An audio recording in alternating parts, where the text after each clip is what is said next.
হালধীয়া চৰাইয়ে বাও ধান খায়। 1. বতৰ বহুত দিন খৰাং হৈ থাকি শাওনৰ তৃতীয় দিনৰ পৰা বৰষুণ দিবলৈ আৰম্ভ কৰিলে। যোৱা ধুমা ধৰি আকাশখনো অবিৰাম জুই বৰষিছিল। পথাৰবোৰ চিৰাল ফটা দি শিল যেন টান হৈ পৰিছিল। খাল বিলৰ পানী শুকাই গৰম বোকাত গৰৈ খলিহা মাছবোৰ মৰি গেলিবলৈ আৰম্ভ কৰিছিল। খেতিয়কবোৰৰ চকুত ভয় আৰু দুৰ্ভাৱনা পুঞ্জীভূত হৈ পৰিছিল। অৱশেষত শাওনৰ তৃতীয় দিনা মাজৰাতিৰ পৰাই বৰষুণ দিবলৈ আৰম্ভ কৰিলে। মেঘৰ এটা ডাঙৰ ঢেৰেকনি শুনি ৰহেশ্বৰ খকমককৈ সাৰ পাই উঠিল। মাত্ৰ অলপ আগতে সি টোপনি গৈছিল। অসহ্য গৰমত টোপনি যাব নোৱাৰি বহুত পৰলৈকে সি ছটপট কৰি আছিল। শিয়ালে তেতিয়া তৃতীয় প্ৰহৰৰ শোৱা দিবলৈ আৰম্ভ কৰিলে। ৰহেশ্বৰৰ ভাৱ হ'ল যে আজি ৰাতি আৰু বোধহয় শোৱাটো নহ'ব। গোটেই ৰাতি উজাগৰেই যাব। চাদাচুৰত এটা খাবলৈ মন কৰি সি গাৰুৰ তলৰ পৰা জুই বাৰটো উলিয়াই কেৰাচিন তেলৰ চাকিটো জ্বলালে। চাকিৰ পোহৰত ল'ৰা ছোৱালী জাক আৰু ঘৈণীয়েকলৈ তাৰ চকু গ'ল। সিহঁত গোটেইবোৰে ৰহেশ্বৰৰ লগত একেখন বিচনাতেই শুৱে। বিচনা মানে বাঁহৰ এখন ডাঙৰ চাং, তাৰ ওপৰতে শুকান খেৰৰ ওপৰত পাটি পাৰি সিহঁতে শুৱে। এমূৰে ৰহেশ্বৰ, আনমূৰে ঘৈণীয়েক, মাজত হাতোটা ল'ৰা ছোৱালী। চাকিৰ পোহৰত ৰহেশ্বৰে দেখিলে ল'ৰা ছোৱালী জাকি ইটোৰ ওপৰত সিটোৱে ভৰি হাত তুলি একাকাৰ হৈ কুকুৰ পোৱালি এজাকৰ দৰে লাল কাল দি টোপনি গৈছে। নিজৰ ল'ৰা ছোৱালী শুই থকা অৱস্থাত দেখিলে মাক বাপেকৰ মনত এটা অদ্ভুত মমতা উঠলি উঠে। ৰহেশ্বৰে হঠাৎ কিবা এটা আৱেগত মনটো মোচৰ খাই উঠা যেন অনুভৱ কৰিলে। তাৰ সমস্ত জীৱনৰ ফচল এই হাতোটা ল'ৰা ছোৱালী। আৰু এটা হৈছিল, কিন্তু 7 বছৰমান বয়সতে তেজ গ্ৰহণী হৈ মৰিল। সি জীৱনত একো কৰিব পৰা নাই, কেৱল এই 7টা ল'ৰা ছোৱালীৰ জন্ম দিছে। অসীম মমতাৰে প্ৰত্যেকটো ল'ৰা ছোৱালীৰ নিদ্ৰিত মুখকেইখন চাই চাই অৱশেষত সি 7টা ল'ৰা ছোৱালীৰ সিপাৰৰ ঘৈণীয়েকলৈ চাই পঠালে। ঘৈণীয়েকে মৰাৰ দৰে টোপনি গৈছে। তাইৰ বুকুখন উদং। এবছৰীয়া কেঁচুৱাজনীয়ে বাওঁ হাতেৰে পিয়া এটা খামুচি ধৰি গাখীৰ খাইছে। গাখীৰ খাই খাই তাই মাজে মাজে টোপনিত ঢলি পৰে। আকৌ মাজতে এবাৰ চক খাই সাৰ পাই উঠি পুনৰ পিয়া চুহিবলৈ আৰম্ভ কৰে। ৰহেশ্বৰে বুজিলে কেঁচুৱাজনীয়ে আমনি কৰাত মাকে বোধহয় পিয়া খুৱাবলৈ আৰম্ভ কৰিছিল। কিন্তু তাই পিয়া খাই থাকোঁতে মাক টোপনিত অচেতন হৈ পৰিল। নপৰিবই বা কিয়? পুৱা শুই উঠাৰ পৰা আৰম্ভ কৰি ৰাতি বিচনাত পৰালৈকে গোটেই দিনটো জানো বেচেৰে এক মুহূৰ্ত উশাহ ল'বলৈ সময় পায়। টাকুৰি ঘূৰা দি ঘূৰোতে ঘূৰোতে বেচেৰে গোটেই দিনটো যায়। সেইকাৰণে ৰাতি বিচনাত পৰাৰ লগে লগে দিনটোৰ জমা হোৱা ভাগৰে তাইক হাতী এটাৰ দৰে হেঁচা মাৰি ধৰে। বহুদিন যেন সি ঘৈণীয়েকক দেখাই নাছিল, এনে এটা ভাৱেৰে সি কিছু সময় তাইৰ মুখলৈ চাই ৰল। কিছু সময় তেনেকৈ চাই থাকি তাৰ মনত অনুভৱ হ'ল সঁচাকৈয়ে সি ঘৈণীয়েকৰ মুখখন বহুত দিন দেখা নাছিল।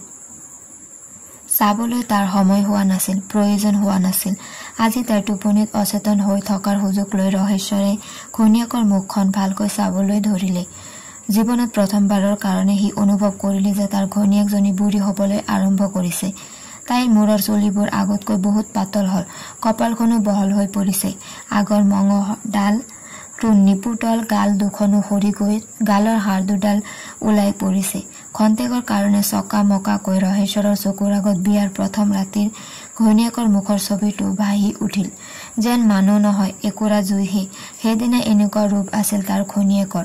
জুইকুৰা নুমাই এতিয়া আধা জ্বলা আঙুঠাবোৰ মাত্ৰ পৰি আছে, আৰু দুদিনমানৰ পিছতে সিও হয়তো নুমাই যাব, পৰি থাকিব মাত্ৰ এমুঠি ছাই।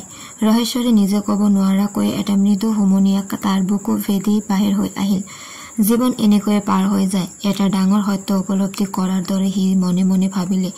ঘৈণীয়েকৰ মুখৰ ফালে চাই চাই মমতাত তাৰ হৃদয়খন গলি যাবলৈ ধৰা যেন সি অনুভৱ কৰিলে। জাগ্ৰত অৱস্থাত সি ঘৈণীয়েকৰ প্ৰতি স্নেহ দৃষ্টিৰে চোৱা দূৰৰ কথা, জীৱনত কোনোদিন এষাৰ কোমল মাতেৰেও সি তাইক মাতি পোৱা নাই। বেছিভাগ সময় সি তাইক কেটেৰা জেঙেৰা কৰোঁতে যায়। যেতিয়া খং কৰিবৰ কোনো কাৰণ নঘটে, তেতিয়াও তাইৰ লগত কেৱল সুটা মাতেৰেহে কথা পতাটো তাৰ স্বভাৱত পৰিণত হৈছে। অৱশ্য ইয়াৰ কাৰণ এই নহয় যে সি ঘৈণীয়েকৰ প্ৰতি কেতিয়াও কোনো ধৰণৰ মৰম বা কোমলতা অনুভৱ নকৰে। ঘৈণীয়েকৰ প্ৰতি মনে মনে মৰম অনুভৱ কৰিবৰ সময়তো তাৰ মুখৰ মাতষাৰ কিন্তু কৰ্কশ হৈয়ে ওলায়। আচল কথা হ'ল এই যে ঘৈণীয়েকক কোমল মাতেৰে মাতিবলৈ বা আৱেগ দেখুৱাবলৈ তাৰ বৰ লাজ লাগে। কেতিয়াবা অসতৰ্ক মুহূৰ্তত মাতষাৰ হঠাৎ কোমল হৈ ওলাব খুজিলেও সি লৰালৰিকৈ নিজকে শাসন কৰে। নিজৰ দুৰ্বলতাৰ কাৰণে ভীষণ লজ্জিত বা অপ্ৰস্তুত হৈ পিছ মুহূৰ্ততে প্ৰয়োজনতকৈ বেছি ৰুৰ হৈ পৰে। কিন্তু এতিয়া যিহেতু ঘৈণীয়েক টোপনিত অচেতন, তাৰ আৰু সেইবোৰ সমস্যা নাই। বহুত পৰ সি ঘৈণীয়েকৰ মুখলৈ তন্ময় দৃষ্টিৰে চাই ৰল। তাইৰ উদং গাটোলৈকে তাৰ চকু গল। কেৱল যে তাইৰ দেহৰ ঊৰ্ধ্বভাংগই অনাবৃত হৈ পৰিছে এনে নহয়। অসহ্য গৰমৰ পৰা ৰাতিৰ আন্ধাৰৰ নিশ্চিন্ততাত কিছু আৰাম লবলৈ যাওঁতে তাইৰ গাৰ তলৰ অংশৰ কাপোৰ কানিবোৰো অতি অসংযত হৈ পৰিছে। সদায় দেখি থকা বস্তু এটা হঠাৎ কেতিয়াবা সম্পূৰ্ণ এটা নতুন ৰূপত প্ৰতিভাত হৈ উঠে। ঘৈণীয়েকৰ পৰিচিত নগ্নতা ৰহেশ্বৰৰ চকুত হঠাৎ নতুনভাৱে উত্তেজক আৰু আকৰ্ষণীয় হৈ দেখা দিলে। তাইক গাৰ কাষত পাবলৈ তাৰ মন গল। তেতিয়া হলে বোধহয় তাৰ সোনকালে টোপনিও আহিব। ঘৈণীয়েকক মাতিব খুজিও সি কিবা এটা ভাবি হঠাৎ থমকি ৰৈ গল। ভাগৰত লাল কাল দি বেচেৰিয়ে জগা কাঠ এডালৰ দৰে এনেভাৱে শুইছে যে এই ভৰ টোপনিৰ পৰা তাইক জগাই তোলাটো নিশ্চয় অতি নিষ্ঠুৰতাৰ কাম হব। এফালে কামনা, আনফালে বিবেক, এই দুয়োটাৰ টনাটনিতে ৰহেশ্বৰ কিছু সময় দিগ্ভাগ্ৰস্ত হৈ ৰল। অৱশেষত বিবেকৰহে জয় হল। কামনাক দমন কৰাৰ ক্লান্তিত সি দীঘলকৈ এটা উশাহ ললে আৰু গাৰুৰ তলৰ পৰা চাদাৰ টেমাটো উলিয়াই লৈ চোৰত এটা পকাবলৈ ধৰিলে। নিজৰ মনটো আন কোনোবা ফালে ঢাল খুৱাবলৈ সি অন্য কিবা কিবি কথা চিন্তা কৰিবলৈ চেষ্টা কৰিলে। গধূলি কেতিয়াবা সময় পালে সি তেওৱাৰীৰ দোকানত গৈ ৰেডিঅ' শুনেগৈ। আজিকালি দেখোন ৰেডিঅ'ত প্ৰায়ে বেছি ল'ৰা ছোৱালী জন্ম দিব নালাগে বুলি বক্তৃতা দিয়ে। সি সেইবোৰ কথাকে মনত পেলাবলৈ চেষ্টা কৰিলে। কথাবোৰ মিছাও নহয়। সি নিজকে বুজাবলৈ চেষ্টা কৰিলে এই ৭টা ল'ৰা ছোৱালীক জন্ম দিওঁতে আৰু লালন পালন কৰোঁতে মানুহজনে গাৰ অৱস্থা চাব নোৱাৰা হৈছে। এই বয়সত আৰু এটা সন্তান হবলৈ হলে তাইৰো জানো কম কষ্ট হব? মাইকী মানুহ আই বসুমতীৰ নিচিনা সহনশীলা বুলিহে ইমান কষ্ট সহ্য কৰিব পাৰে। সিহঁতৰ কিমান কষ্ট হয় মতা মানুহে কেনেকৈ বুজিব?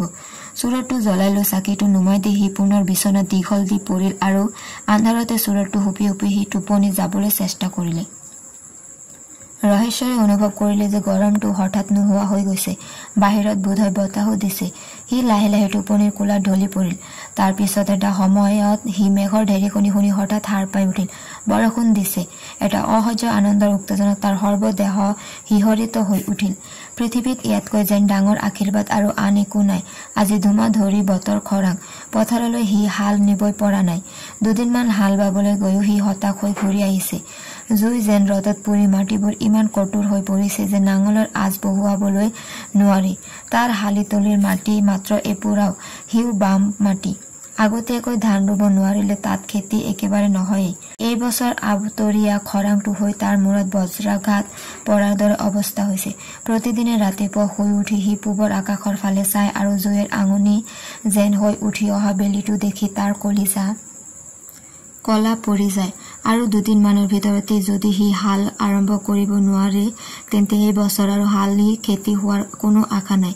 তাৰ অৰ্থ আঘোণ মাহৰ পৰাই পুৰা ছমালৈ অৰ্থাৎ জেঠ আহাৰত আহুদান নকটা দিনলৈকে গোটেই ঘৰুৱা ঘৰে অনাহাৰ আৰু আৰ্ধাহাৰ। ৫ বছৰমান আগতেও আৰু এবাৰ এনেকুৱা এটা দীঘলীয়া অনাবৃষ্টি হৈছিল। সেইবাৰ ৰহেশ্বৰৰ পথাৰ গোটেই বছৰ চন পৰি থাকিল। ছমাকাল এসাঁজ নাখাই এসাঁজ খাই থাকিবলৈকে সি এবিঘা মাটি বন্ধক দিব লগা হল। এজনী গাখীৰতী গাই বেচিব লগা হল। তদুপৰি ঘৰখনৰ পৰা যে কিমান কাঁহী বাটি, এৰিয়া কাপোৰ আৰু ঘৈণীয়েকৰ নাকৰ কাণৰ গহনা ওলাই গল তাৰ হিচাপ নাই।